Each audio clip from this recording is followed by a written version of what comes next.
The Feast of Epiphany celebrates three revelatory events.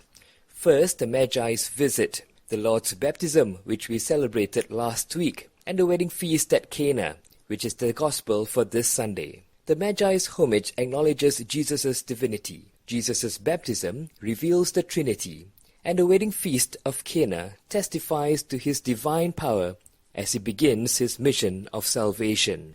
Isaiah had prophesied and gave Israel hope in the image of a marriage. For Zion's sake I will not be silent. For Jerusalem's sake I will not be quiet, until her vindication shines forth like the dawn, and her victory like a burning torch.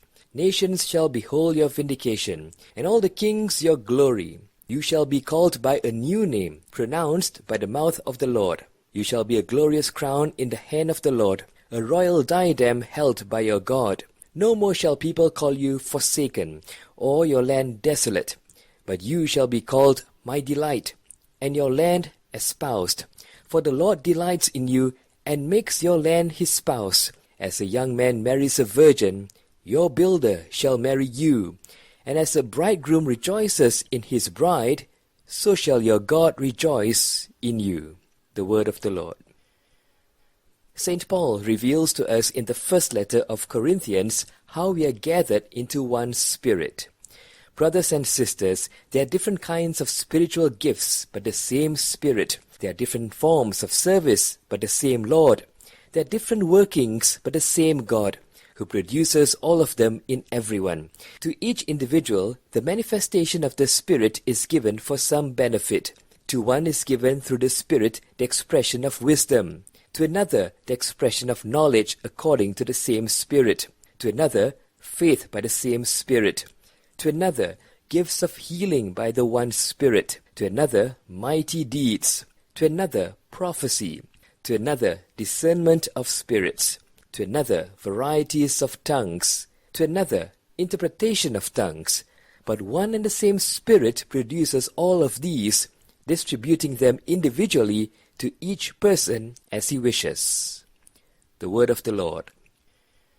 And in St. John's Gospel today, he tells us about the wedding at Cana, an indication that the relationship of God and humanity will be transformed, reconciled, and renewed in Jesus Christ. There was a wedding at Cana in Galilee, and the mother of Jesus was there. Jesus and his disciples were also invited to the wedding. When the wine ran short, the mother of Jesus said to him, "They have no wine." And Jesus said to her, "Woman, how does your concern affect me? My hour has not yet come." His mother said to the servers, "Do whatever he tells you." Now there were 6 stone water jars there for Jewish ceremonial washings, each holding 20 to 30 gallons. Jesus told them, "Fill the jars with water." So they filled them to the brim.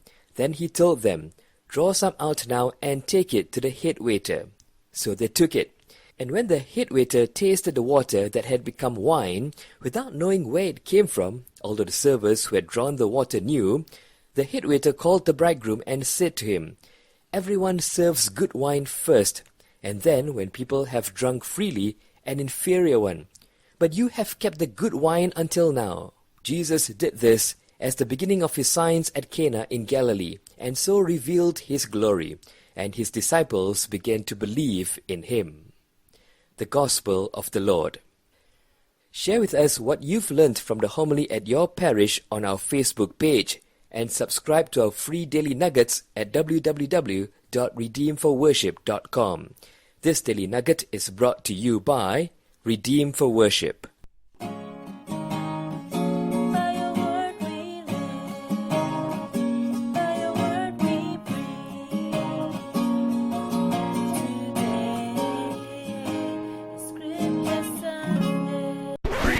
Using Powtoon.